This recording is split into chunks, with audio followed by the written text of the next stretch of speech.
Mapagpalang araw, kapatid. Purihin natin ang Panginoon. Mapagpalang hapon, kung hapon dyan sa'yo. Mapagpalang gabi. Anumang oras ang meron dyan, pagpalain ka, kapatid. Pagpalain ang iyong sambahayan. Muli tayong makikinig ng mensahe ng God. At purihin natin ang Panginoon. Tayo ay manalangin. Hallelujah, Father God, Lord, purihin ka at sambahin.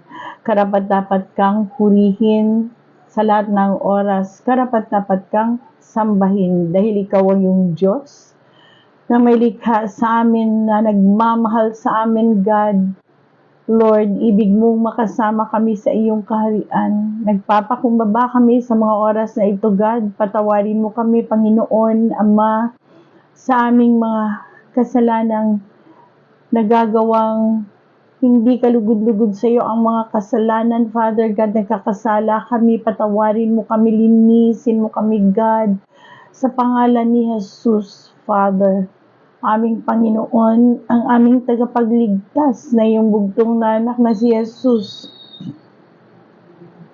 At ang banal na Espiritu, God, na siyang pinagkakaloob mo sa amin upang gabayan kami, na maiwasan namin huwag balikan ang mga naging kasalanan na hiningi na namin ng tawad, Father. Lord, at sa mga oras na ito, aking dinadalangin, Panginoon, aming dalangin, gabayan ang mga makikinig, gabayan ang kanila, Panginoong mga pandinig, Lord God, ang kanilang tahanan, sambahayan, pagpalain, Father God, Lord, at akin ding hangad, Ama, na patuloy akong gabayan ng banal na Espiritu na habang ako, Panginoon, iyong lingkod, na magsasalita ng iyong katotohanan, Father. Lord, sa pangalan ni Jesus, Lord God, salamat. Salamat sa iyong pagpapatawad. Salamat, Panginoon, sa patuloy mong pagmamahal sa amin. Kaya sa mga oras ding ito, dinideklara ko kaligtasan ng bawat tahanang makikinig, ng bawat mahal namin sa buhay, saan man naroroon, Panginoon, at mga nakikinig saan man sila naroroon ngayon, Lord, sila ay ligtas sa anumang kapahamakan, Panginoon. Lord, sa pangalan ni Jesus, ligtas, physical, emotional, spiritual, intellectual, ligtas, laban sa anumang kapahamakan, God. Lord, hallelujah, hallelujah. Thank you, Father. Purihin ka at sambahin, Panginoon. Hallelujah. Hallelujah, God. Thank you, Father, sa pangalan ni Jesus. Itong aking dalangin. Lord God, hallelujah. Hallelujah. Ito aking dalangin in the name of Jesus Christ, O God. Hallelujah.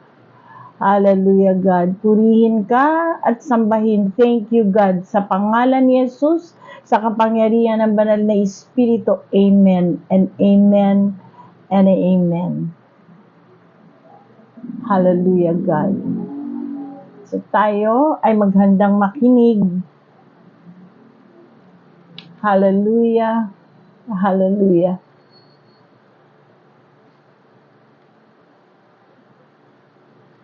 Meron muna akong itatanong. Meron ba tao, kapatid, ikaw na nakikinig, tayo sa atin, meron bang taong nagbigay ng sama ng loob sa'yo?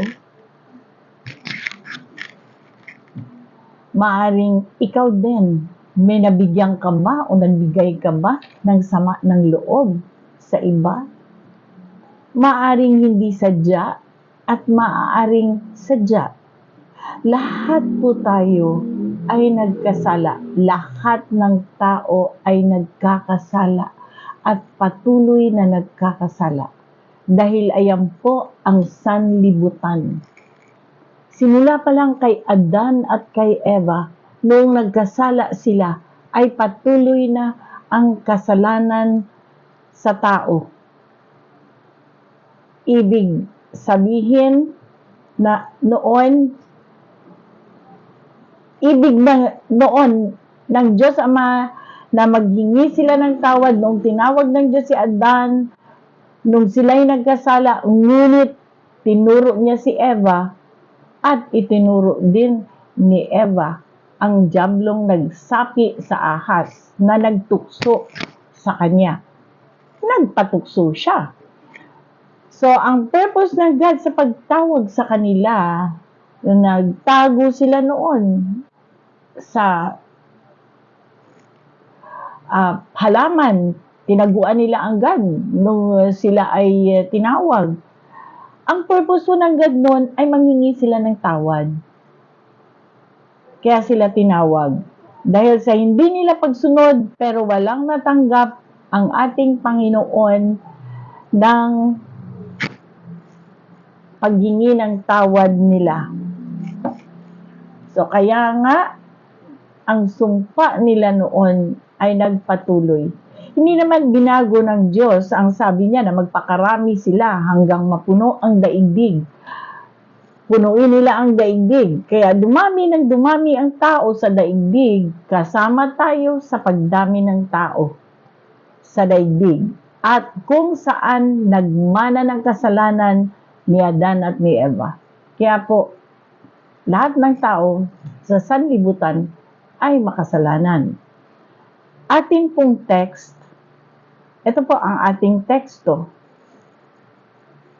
Sabi sa Acts chapter 3 verse 19, repent then and turn to God so that your sins may be wiped out, that times of refreshing may come from the Lord. Sabi sa Tagalog, mga Gawa chapter 3 verse 19, kaya nga, magsisi kayo at magbalik loob sa Diyos upang mapawi ang inyong mga kasalanan. At sa ganun, magkagayon ay darating ang panahon na giginhawa ang buhay mo mula sa ating Panginoon.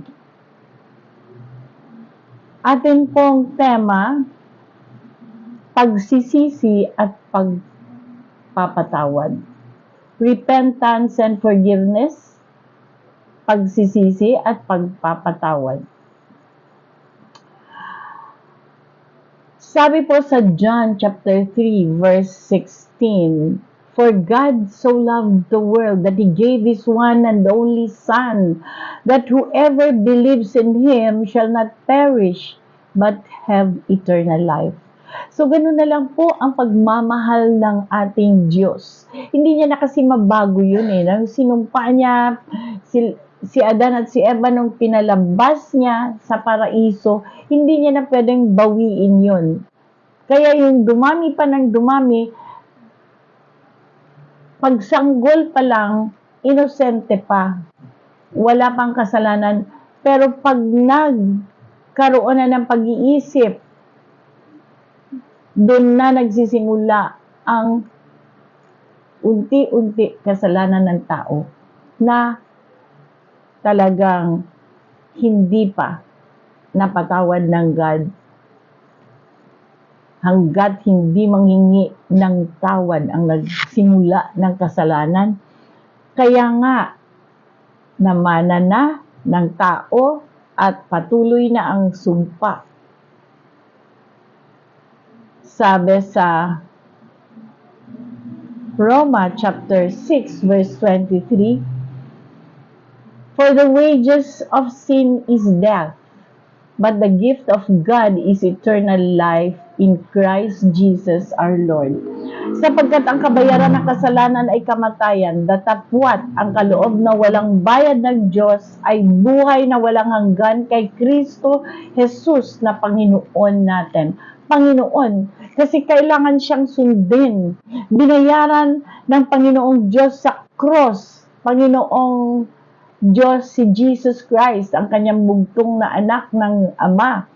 Siya po ang nagbayad kasi hindi po maaaring ang kasalanan ay nakikita ng God. So, inako ni Jesus Christ. Kaya nga hindi niya matingnan si Jesus Christ na nasa cross. Sabi ni Jesus Christ, bakit mo ako pinabayaan? Kasi hindi na siya nakakausap ng God. Tumalikod si Father God dahil sa kasalanan na dala-dala niya, kasalanan ng tao. Si Jesus Christ po, sinalo niya ang kasalanan, siya walang kasalanan. Kaya nga, ito, sabi, for God so loved the world, sa John 3:16, that He gave His one and only Son, that whoever believes in Him shall not perish, but will have eternal life.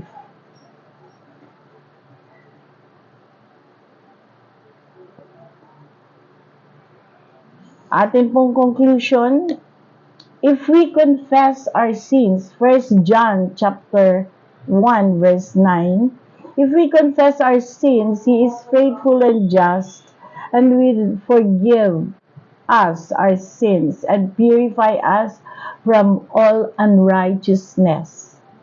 Sa Tagalog, unang Juan chapter 1 verse 9, kung pinahayag natin ang ating mga kasalanan, ay tapat at banal siya na tayo'y patatawarin sa ating mga kasalanan at tayo'y lilinisin sa lahat ng kalikuan. So, lilinisin po tayo. Pag tayo ay mangingi ng tawad, lilinisin tayo. So, ano po ang gagawin natin? Peter replied, repent and be baptized, every one of you, in the name of Jesus Christ for the forgiveness of your sins, and you will receive the gift of the Holy Spirit. Sabi sa Tagalog, mga Gawa, chapter 2, verse 38, at sinabi sa kanila ni Pedro, mangagsisisi kayo at magpabautismo ang bawat isa sa inyo sa pangalan ni Jesucristo sa ipagpapatawad ng inyong mga kasalanan at tatanggapin ninyo ang kaloob ng Espiritu Santo. Amen? So, yun lang po ang ibig ng God. Mangingi tayo ng tawad. Dahil hindi po tayo ligtas sa kasalanan. Hindi po. Kaya nga sabi, kamatayan kaang mangingi ng tawad, magsisi, wag nang balikan ang kasalanan, magkakaroon ng buhay na walang hanggan. Ano yung buhay na walang hanggan? Yung pagtapos na yung buhay mo dito sa lupa, dito sa sanlibutan, ay doon ka na sa kanyang kaharian.